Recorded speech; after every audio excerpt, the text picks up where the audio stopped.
Su pergalė, treneri. Aš jau pajuokavau Rūbinį, kad nežinau, už ką čia jie mane taip, kodėl negali žaisti.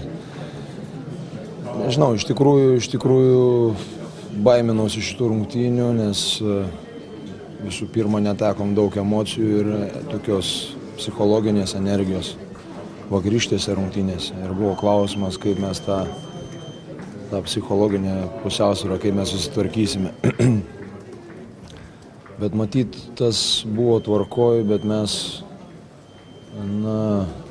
per daug skubėjome, mes forsavome įvykius ir dėl to kentėjo kokybė. Mes nepildėm tai, ką mes buvom užsibrėžę.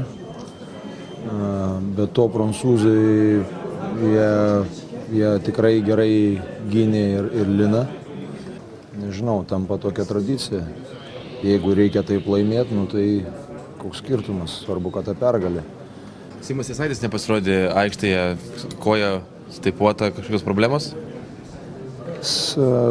Rungtynėse su Ispanija jisai kažką pajuto ir galbūt ten kažkas tai ar timtelė ar plyštelio. Pradžioj galvojom, kad jis spyrė į blauzdą, bet gausi taip savotiškai aš kitokias mintis, truputį rotacija tuo žaidėjų, kurie žaidė mažiau arba kurie nežaidė. Aš galvoju, kad jie bus šviežesni tokie, daugiau energijos ir labiau emociškai pasiruošę toje aikštėje. Ir aš manau, kad visai neblogai. Ir Pocius vėl, ir Seibutis. Jonas gerai, jeigu ten nebūtų tų klaidų. Labai gerai šiaip. Martynui kažkaip tai nesuranda jisai. Bet aš tikiu, kad jisai vis tiek prabils ir aš kalbu apie Gecevičių, nes nelabai gavosi, jam ten atletiški galbūt ir kažkaip tai ta visas nelabai sunkiai sekasi pagauti tą žaidimą, kažkaip pametę savo. Treneri, vis dar ieškote optimalaus starto penketą?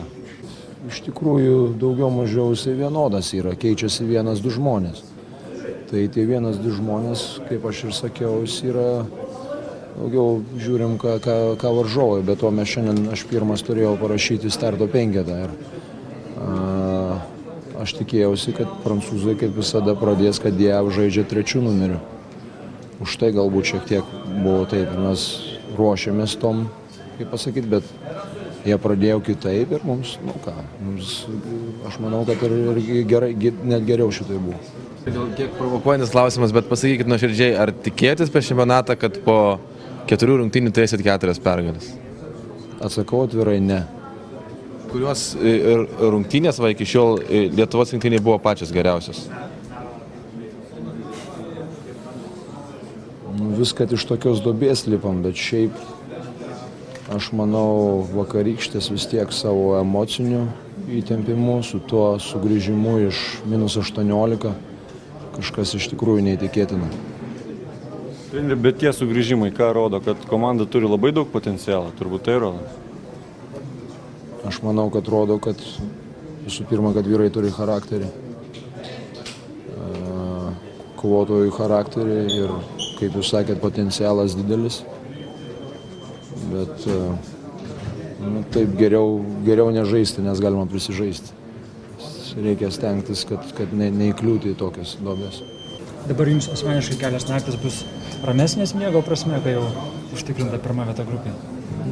Tai ramesnės tos emocijos, aišku, kol jos nurimsta. Tai kas čia? Dėl šito galima nemiegoti ir daugiau. Ačiū, treneris, sveikinam. Ačiū.